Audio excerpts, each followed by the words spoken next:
السلام علیکم students, welcome to my channel curriculum activities and welcome in my story world. So next story ہے ہماری اظہار حق. اسٹوری کا نام ہے، کہانی کا نام ہے اظہار حق.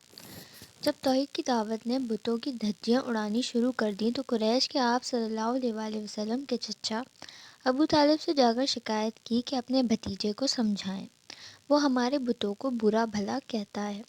ابو طالب نے سمجھا بجھا کر ان کو واپس کر دیا، مگر نبی اکرم صلی اللہ علیہ وآلہ وسلم اپنے فرائض ادا کرنے میں لگے رہے. چند روز کے بعد پھر کفار کے بڑے آدمی جمع ہو کر ابو طالب کے پاس پہنچے اور کہا، ہم تمہاری وجہ سے خاموش ہیں مگر تم اپنے بھتیجے کو منع نہیں کرتے. ہم یہ کیوں کر گوارا کر سکتے ہیں کہ ہمارے بتوں کی توہین خود ہمارے ہی سامنے کی جائے. ہم تمہاری عزت کرتے ہیں اس لیے خاموش رہے. اب ہم یہ باتیں زیادہ دیر برداشت نہیں کر سکتے. اپنی برائیاں اپنے منہ پر سننے کی زیادہ تاب نہیں. بہتر ہے کہ تم اپنے بھتیجے کو سمجھا لو یا تم خود درمیان سے ہٹ جاؤ، ورنہ تم دونوں میدان میں نکل آؤ تاکہ ہمارا تمہارا فیصلہ ہو جائے. ابو طالب نے دیکھا کہ اب حالات نازک ہو چکی ہے.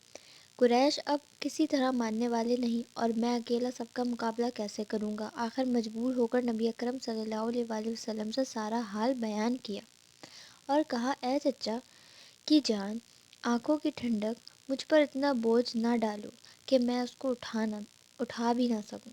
نبی اکرم صلی اللہ علیہ وآلہ وسلم یہ سن کر آنکھوں میں آنسو بھر لائے اور فرمانے لگے، چچا جان آپ کیا فرماتے ہیں؟ اگر یہ لوگ میرے ایک ہاتھ میں سورج اور دوسرے میں چاند بھی لا کر رکھ دیں تب بھی میں اپنے فرض کی ادائیگی میں کوتاہی نہ کروں گا. اے اللہ، تو ہی اپنے کام کو پورا کرے گا یا میں اس راہ میں قربان ہو جاؤں گا.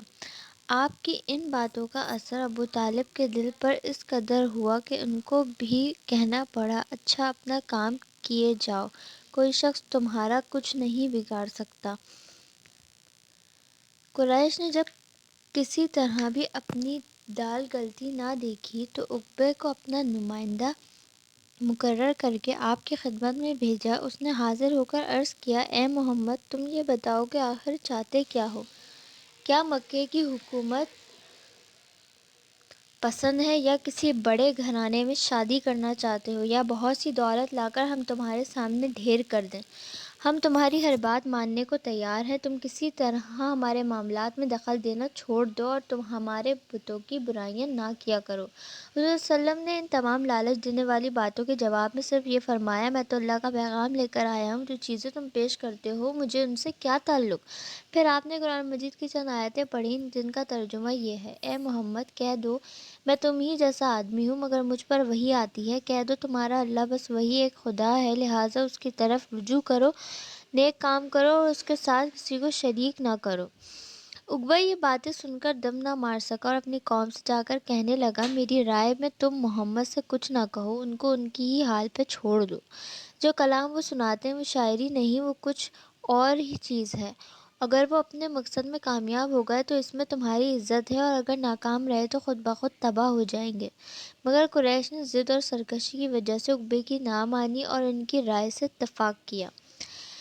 فائدہ کیا ہوا اس کہانی سے؟ معلوم ہوا کہ اللہ تبارک و تعالیٰ کے بھیجے ہوئے انبیاء اور رسول مخلوق کی باتوں میں نہیں آتے، کیونکہ ان کا ایمان تو صرف اللہ تبارک و تعالیٰ پہ ہوتا ہے. لہٰذا ہمیں بھی دین کی صحیح بات اپنے ساتھیوں کو بتاتے ہوئے کسی کا بھی ڈر اور خوف نہیں ہونا چاہیے.